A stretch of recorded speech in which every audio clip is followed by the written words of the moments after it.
Om Shri Dhanvantaraye Namaha.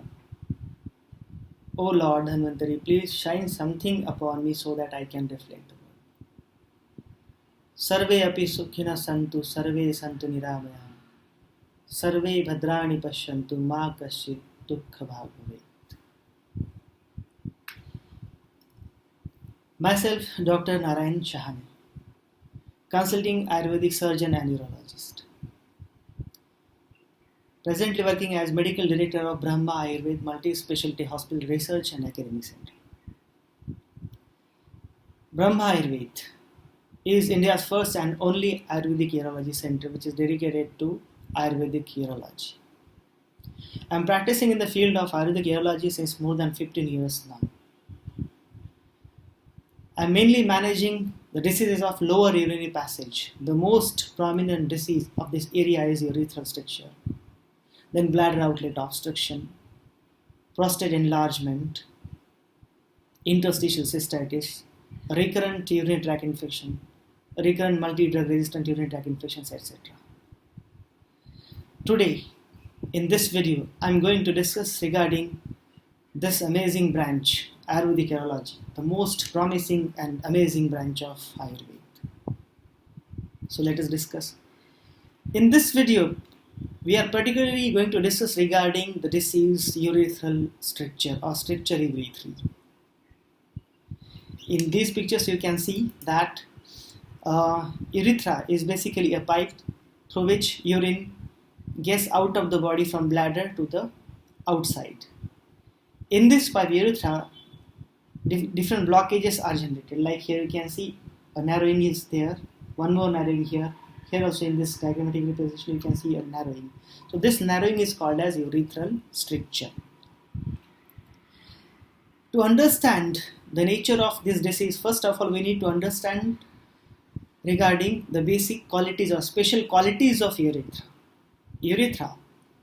Urethra is a collapsible pipe. It is not a rigid pipe like any PVC or metal pipe. Collapsible pipe means it remains closed for most of the time. It opens only when a person passes urine. As soon as that person passes urine, it collapses again. So this is called as a collapsible pipe. So being a collapsible pipe, it has got its two distinct qualities. One is elasticity, with which it can open and can close. The other quality is caliber. For any rigid pipe, we can measure the lumen in terms of diameter. But for a collapsible pipe, there is no diameter as such. It is the caliber. Caliber means the maximum extent to which that pipe can open is called as the caliber of that collapsible pipe. And these two distinct qualities or special qualities, elasticity and caliber of urethra, are very much important for the normal functioning of urethra. Second thing, regarding the pathology of urethral stricture. A stricture would never form without an wound or ulceration inside the urethra. Now, when we discuss regarding any wound eventually heals. It's a natural process that any wound heals. Now, in the phases of wound healing, there is an important phase called as wound contraction. In these pictures, you can see that in the first picture, you can see a very big size wound. Within few days, it contracts significantly to a very smaller size. Again, it contracts to a very smaller size. This is called as cicatrization or wound contraction. And this contraction is by almost 85%. So, for example, if there is a wound of almost 10 square centimeter on any part of the body, when it heals, it leaves a scar of hardly 1.5 square centimeter. So, this is very significant. So this happens in any wound on any epithelial surface of the body. Now the second part of pathology is healing by granulation. Whenever a wound heals, generally it heals by granulation. Now even in case of deeper wounds, when that wound heals, it heals from the base, and when that granulation reaches to the epithelial lining, to the normal surface, generally that granulation stops. The process of granulation stops at the level of epithelial lining. Generally, it never overgrows the normal epithelium. Now, in case of urethra is a pipe through which urine passes many times a day. Urine is acidic in nature, it contains many salts. So obviously this salty acidic urine interferes the normal granulation process and wound is not healed properly. Wound healing is basically a natural process. So when a wound is not healed properly, nature tries her best to heal that wound at any cost. And in that attempt, the rate of granulation significantly increases. And unfortunately, the process of granulation, which should stop at the normal urothelium, there is little overgrowth inside. Now in all these pictures you can see there is a little overgrowth here, here, here also, here also, here also, here also. So this is kind of hypergranulation inside urethra. So like in case of wound, when that wound heals, when it contracts, at the same time in case of urethra, if there is a wound, when it contracts, the whole part of urethra gets constricted. The first thing. The second thing, there is little overgrowth inside, that hypergranulation is inside. Thus the passage of urethra becomes narrow, as you can see in all these pictures, here, here, here, the passage is getting narrow. Now this overgrown tissue is definitely initially soft, hypergranulation, but later it turns hard. It turns into a fibrosis that is called as spongiofibrosis or actual scar tissue of the stricture. This is how a stricture is formed. Now let us discuss regarding the treatment of urethral stricture. As far as conservative treatment is concerned, it is only palliative or symptomatic. This urinary diversion can be a temporary treatment, but it is not the solution for urethral stricture. Regarding the surgical treatments of urethral stricture, there are multiple options. The first is urethral dilatation. Under anesthesia, different size dilators are introduced inside urethra, ranging from smaller one to bigger one. This is also called as serial dilatation. To break that spongiofibrosis, to open up the stricture, they do it. Either metal dilators are used, or nowadays Teflon dilators are also very much practiced for this procedure. Now, when they try to open up that stricture part, the fibrosis, obviously there is a new wound, and when a new wound is formed, again the two things which we discussed, the wound contraction and the hypergranulation, is going to occur there inevitably. And that's why generally the stricture recurs.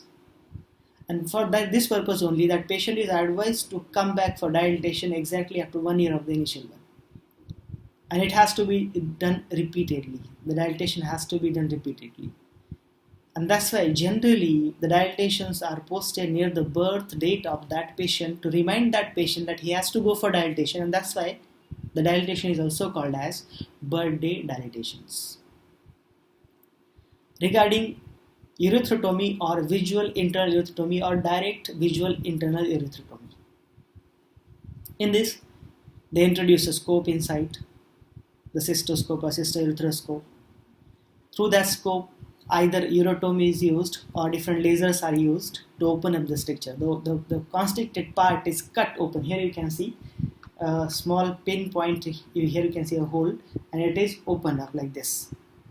For that they use either urotome or cold knife or different lasers like thulium laser, Holmium laser, etc.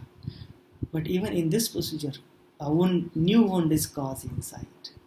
And when a wound is caused, again the two things, contraction of the wound, constricting the whole part of urethra.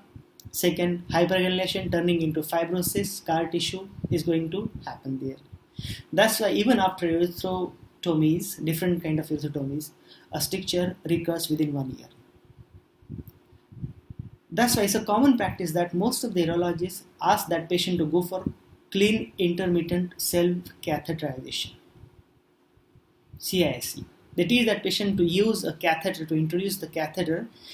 Initially it is advised to introduce daily, later the frequency has to be reduced like alternate day or weekly twice or weekly once, then fortnightly, then monthly, etc.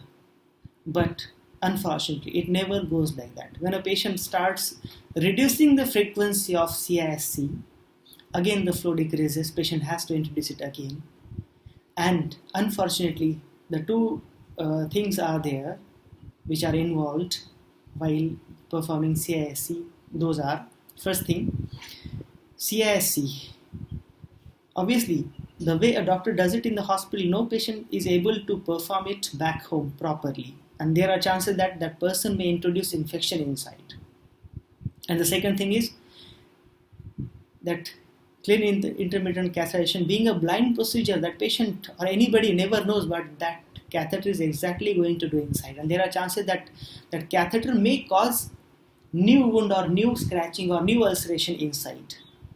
And that's why it is practically seen that when a person practices or when a patient practices that CISA continuously, regularly for longer duration, and if there is a small or pinpoint stricture, later it turns into multiple strictures, or sometimes even that leads to pan-urethral stricture. I have some recorded cases which were like with the patients who were following this particular CIC. Initially they were having just a small stricture, and later it turned into a very like linear or long stricture. Sometimes like some patients are there with multiple strictures or even pan-urethral strictures. So ultimately, even with urethrotomies, there are chances that it recurs. Now, erythroplasty. Erythroplasty is supposed to be the last measure for the management of urethral stricture. There are different types of erythroplasties. Generally, when a patient undergoes like 2, 3 or multiple erythrotomies, that patient is advised to go for erythroplasty. Like the types are like this: end-to-end anastomosis for small strictures, or even little like small short segment strictures. For linear strictures, the option is buccal mucosal graft reconstructive erythroplasty, BMG erythroplasty. Again, the same thing. While performing erythroplasty, it is a major surgery. So being a major surgery, a significant size of wound is created. If there is a wound inside, again, two things: contraction of the wound, hypergranulation, new fibrosis, new scar tissue, and unfortunately, even after erythroplasty, the chances of recurrence of urethral stricture are very high. And again, patient has to go for either dilatations or for VIUs. So this is the truth regarding the conventional or surgical treatment of urethral stricture in present day urology. And that is why it is very well said in urology that once is a stricture, always is a stricture. It is very well said in urology that urethra is the most egoistic part of human body, and it will never ever forgive even a little disrespect. So one should never ever mess up with the urethra. So now, like till now, the things are clear that the treatment of urethral stricture remains a challenge even despite of those much advancements in urology. The results of conventional urological treatments are not really very promising. Now, what we have to offer in Ayurveda, being an Ayurvedic urologist, for me, I can confidently say that Uttar Basti is the answer for this. Uttar Basti. It is introduction of an oil or water-based medicine into bladder through urethra. Now here you can see the procedure. Obviously, the certain things are very important while performing Uttar Basti. Though it seems to be a very simple procedure, but the things are, the first thing, the procedure has to be conducted under very rigid aseptic precautions, because there are chances of introducing infection inside the urethra while doing the procedure. So for us, obviously, we do take care of all aseptic precautions. Wherever possible, we use disposables like syringe, etc. Remaining things are sterilized by standard sterilization technique, including the dose of the medicine of that particular patient. Even that medicine is sterilized. While introducing the medicine, we never use catheter. No need of catheterization to introduce the medicine. It's just the Foley's adapter which we use to introduce the medicine, to introduce inside the meatus. Generally, we introduce 60 ml of the medicine. The whole medicine goes to the bladder and from there it works. When we introduce it, it has to be introduced very gently, very carefully. Because urethra is really a very highly sensitive part of the human body. So there are chances of vasovagal events while performing Uttar Basti. And that's why, since last many years, for all apprehensive patients with systemic illness, we always keep an intensive standby while performing Uttarvasti. When the medicine is completely introduced, after that a penile clamp is fixed just to maintain the maximum concentration of that particular medicine inside urethra for 5 to 10 minutes. After that, the penile clamp is removed. Then the patients are asked not to pass urine for a couple of hours. In case of females also, we do the same way. We use the Foley's adapter. We introduce the medicine by using the Foley's adapter into the bladder. And this medicine works from the bladder. As far as the total number of settings are concerned, we do 20 settings of Uttarvasti. Initially, we go for one uroflowmetry along with rest of the investigations like ascending urethrogram, which is completely diagnostic investigation for urethral stricture. And the second one is uroflowmetry. In that we get a graph of uroflowmetry. I'll show you in later slides. Initial 5 sittings we do only Uttarvasti. Now the medicine used in initial 5 sittings mainly helps to make that spongiofibrosis soft. Then from 6th day onwards we do Uttarvasti and Uttarvasti along with calibration on alternate days. Like on 6th day we do Uttarvasti, then we do calibration of urethra. In that we introduce 10 and 12 French urocats. Generally we use nail cats. And that when we introduce the catheters, we introduce them very gently without causing injury to urethra. Then we gradually remove the catheter. Then on 7th day, only Uttarvasti. On 8th day, Uttarvasti along with calibration. On 8th day, we introduce 12 and 14. So 6th day, 10, 12.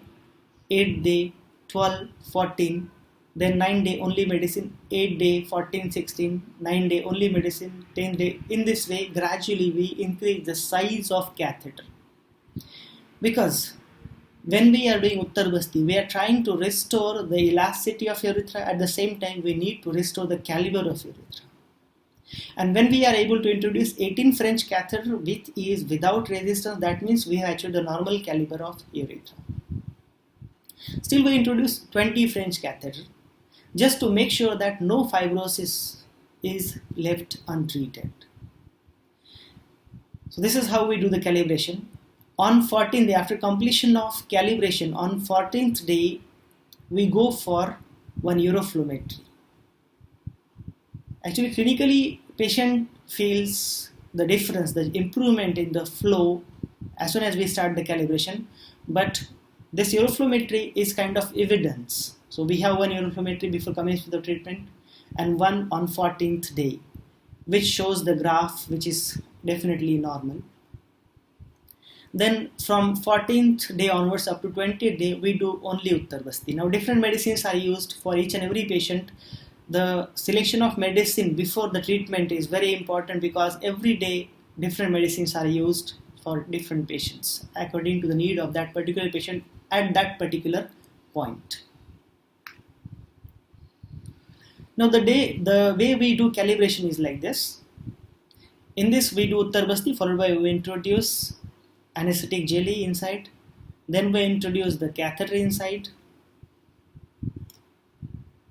Now this is 16 French catheter, orange. It has got standard color code. The orange is 16 French.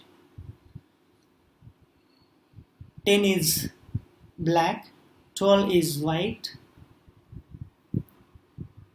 Then 14 French is green, 16 is having orange color, 18 is having red, and 20 French is having yellow color.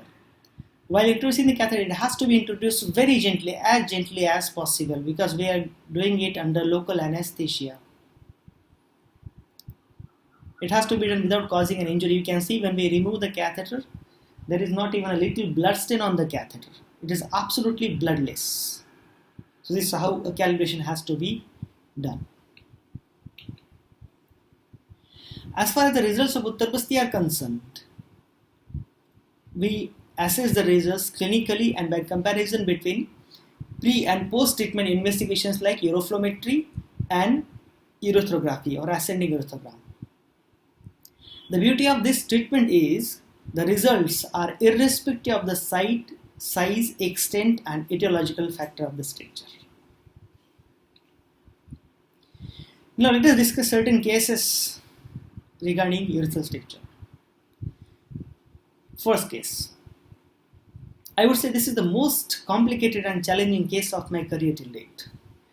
This lady, a female patient, 58 years old, from USA, a homemaker, was suffering with urethral stricture since 2001 and has to undergo urethral dilatations every 6 months. Otherwise, urine flow used to stop completely. Unfortunately, she suffered severe UTI from July 12. By 15th October 12, she suffered complete retention of urine and she has to undergo suprapubic catheterization in emergency. After a series of investigations on 17th of December 12, she was advised cystoscopy and vaginal flap urethroplasty in a Blandy fashion. When the operative was posted in California on 23rd of January 13, when they tried to introduce 10 French pediatric cystoscope, they could cannulate urethra up to 0.5 centimeter only. Then they tried to introduce a glide wire which is thin like the ball of a ball pen. But they could not introduce even the glide wire. Then they took the suprapubic approach. Even through that approach, it wasn't possible for them to introduce the glide wire. So obviously, they have to abort the procedure with a fear of consequence of incontinence. And the diagnosis was obliterative distal urethral stricture extending to the bladder neck with bladder neck involved. They explained the patient that she had to lead rest of her life with this tube only. I have got all the opportunities of this patient from USA. Now there was no hope. Because most of the people, when the doctors of USA say that there is no hope, that means there is no hope at all. Her daughter is a nurse in government hospital over there. She searched on the net. She got our site. The name itself is cureurethral-stricture.com. There is an online consultation form. She filled up the form. She communicated with us. It was a very long communication. It was very hard for her to believe that an Indian doctor, and that Ayurvedic doctor, says that it is curable. How come? And we have a policy that unless and until each and every doubt of each and every patient is absolutely satisfied, we never start the treatment. We are always open for any kind of discussion regarding this treatment. Ultimately, they decided, she came over here, we started her treatment on 20th of April 13. With the strength of Ayurveda, by the grace of God, on 29th April 13, we were able to remove her suprapubic tube with normal urine flow. A lady who was unable to pass even a single drop of urine, that lady passed urine with a maximum flow rate of 16.8 ml per second, which should be at least 15 ml per second. The average flow is 12.4, which should be around 10 ml, and this was without straining, with a post-wide residue of 40 cc. So it's very important that till today, it is very strongly believed in urology that it is simply impossible to open up a stricture without surgical intervention, and this proves that it is possible to open up a stricture without surgical intervention. We can open up the stricture with Ayurvedic treatment only. Not only this, but a lady who has to undergo dilatations every 6 months. You can see after the completion of treatment, she went back to USA. She came back to India exactly after 3.5 years of her treatment. She came back in December 17. We treated her in April 13. When she came back in December 17, we went for one uroflowmetry, and you can see even after 3.5 years of the treatment, her uroflow was absolutely normal, properly maintained without any kind of calibration of urethra. So this is possible with Ayurveda. Second case. This male patient, 65-year-old, a farmer, suffered complete retention. Suprapubic catheterization was done. When they tried to introduce a catheter, it wasn't possible. The urethra was not negotiable even with infant feeding tube, and the prostate was not that significant to block the passage of urine. When they perform retrograde urethroplasty or ascending urethrogram, you can see a very tight stricture at the level of verumontanum. When the radiologist tried to push the dye a little hard, you can see the extravasation, but still dye has not entered the bladder. So it was a completely impassable stricture. Obviously, that patient was advised to go for urethroplasty. The patient was scared of the surgery. He came to us, someone guided him. We started his treatment. Now, for all such patients with suprapubic, the routine practice is we try to introduce the medicine through urethra as gently as possible.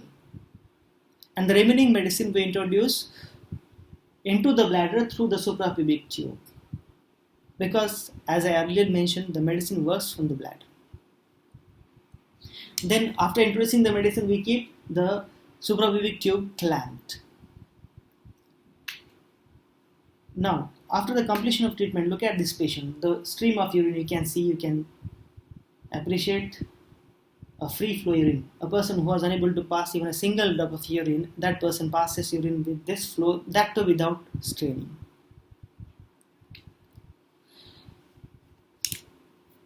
Here you can see the follow-up ascending urethrogram. Before treatment, you can see a complete blockage at this level. After the treatment, you can see the dye has reached up to the bladder. And not only this, but here you can see the urethral lining is completely distorted. Here it is really very smooth. So Uttar Basti, definitely at the same time, when it heals or cures urethral stricture, at the same time it heals urethritis and cystitis. That's why the urethral lining is that smooth. Then we removed the suprapubic tube and you can see the healed wound of SPC. Third case. This male patient, basically a software engineer, 34-year-old, underwent first visual internal ureterotomy in November 11. Exactly after 1 year of that, the flow was very much compromised that he has to undergo second visual internal ureterotomy in December 12. Exactly after 1 year of that, when he came to us in December 13, his flow was significantly compromised. You can see the maximum flow was 9.3 ml per second, the average flow was 5.9 ml per second. And here you can see the graph which is near to the baseline. After the treatment, he came on 2nd December. On 30th of December 2013, you can see the max flow rate reached 18.8 ml per second, which was only 9.3. Average flow, which was 5.9, that reached 11.2 ml per second. And here you can see, you can appreciate the graph, which is normal. Now, after completion of treatment, this patient went back to USA. He's also from USA.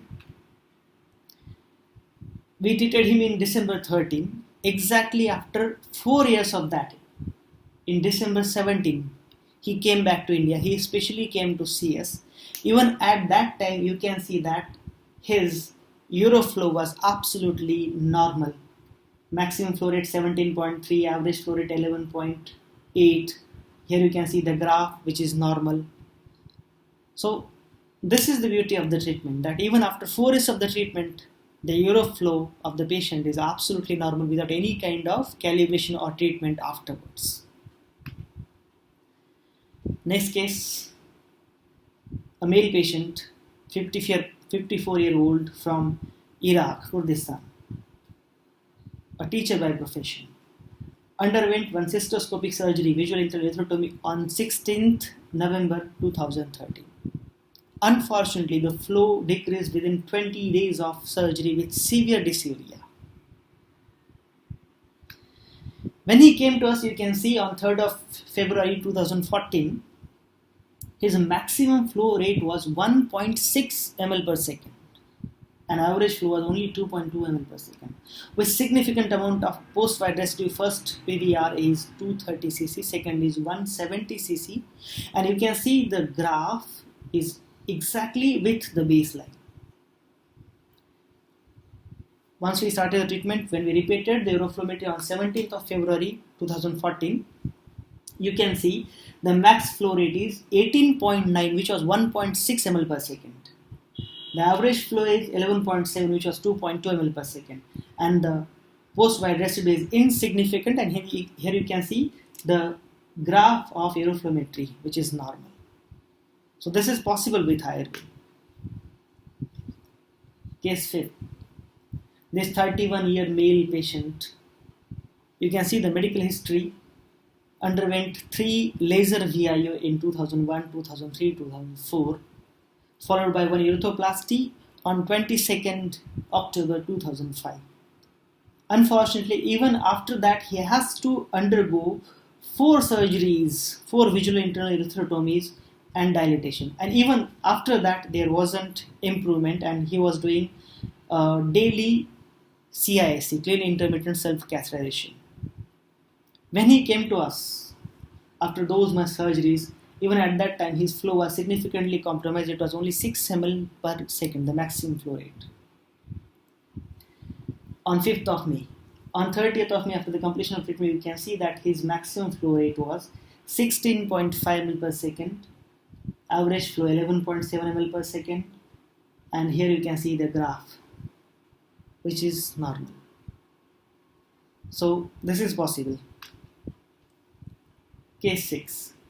This young chap, 27-year-old from Malaysia, underwent laser optical internal erythrotomy in 2013 and flow reduced after 1 month only. When he came to us, you can see on 13th of January 15, the maximum flow rate was only 8.8 ml per second. Average flow was 4.3. You can see the graph near to the baseline. After the treatment on 2nd Feb, you can see the maximum flow rate was 23.3 ml per second, which was only 8.8. Average flow, which was 4.3, now it is 17.2. You can see the graph also near to the baseline, it is normal. This patient, case 7, from Virginia, USA, an accountant by profession, underwent cystoscopy and holmium laser surgery on 17th May 2010. Then second cystoscopy and direct visual internal erythrotomy on 24th September 12, and one more cystoscopy and balloon dilatation on 20th of March 15. Now after those surgeries, he was not at all believer of Ayurveda, a typical American. When he came to us, actually he just came to try something because he was worried a lot. Now in this email, actually he wrote exactly after 1 year of his treatment. We treated him in April 15. He wrote exactly after 1 year of his treatment, and the way he wrote, his email is there. He wrote, "I wanted to write and thank you for all that you did for me exactly 1 year ago when you cured my urethral stricture. As you may already know, I was extremely skeptical about the treatment, and I still had doubts even until quite recently. I wanted to wait an entire year before I could become a true believer in your treatment, as I always feared the stricture would recur after 1 year. Thankfully, through your help and God's blessings, I am stricture free to this day." He also adds, "Please let me know how I can be of assistance to spread the word about your treatment and bring it to the United States. I am available to act as a reference for any skeptical patients that come across in regards to your treatment." He wrote this exactly after 1 year of his treatment on 12th of April 16, and now this patient is like one of the very important references for our new overseas patients. This has been more than 5 years. That guy is leading absolutely normal life. So dear friends, this is now very much clear. This disproves the two beliefs of urology. The first, a stricture can be opened up without surgical intervention. And the second thing, it is not true that once is a stricture, always is a stricture. Few more things to add with this. A delegation from Japan with Honorable Dr. Hiroi Inamura Sharma came to us. This lady, Dr. Iko Azuma, is a urologist from Japan, Osaka. She especially came to see what exactly we do in urology. Later, I was invited, I went to Japan, Osaka in January 18, and there was a small workshop. We discussed many things with Dr. Iko Azuma. Then, we conducted, after that, a delegation of doctors especially came from Osaka, Japan to India under the guidance of Honorable Dr. Harishankar Sharma sir and Dr. Hiroi Inamura ma'am. This is Dr. Tsuyoshi Kitanishi, he is an ENT surgeon. They came to us, to our institute, and we conducted a crash course of understanding and application of basic principles of Ayurveda and Panchakarma in May 18. A Russian endourologist from St. Petersburg, Dr. Gadzhiv Nariman. He also visited our institute, especially to understand, to know what exactly we mean by Ayurvedic urology. Again, a delegation of doctors from different countries, a delegation of urologists. Dr. Palaniappan Sundaram from Singapore, Dr. Ahmed Salah from Egypt, Dr. Benamaratak Farinase from Algeria. All the three guys, they especially came to see what exactly we do, and they are very much interested. Everybody, all the urologists from overseas, they really appreciated our efforts, the way we are working. Thanks a lot. Thank you very much for watching this video. Hope this should help you to understand the nature of urethral stricture, what the urethral stricture disease is, the available treatments, and what Ayurvedic urology has to offer for this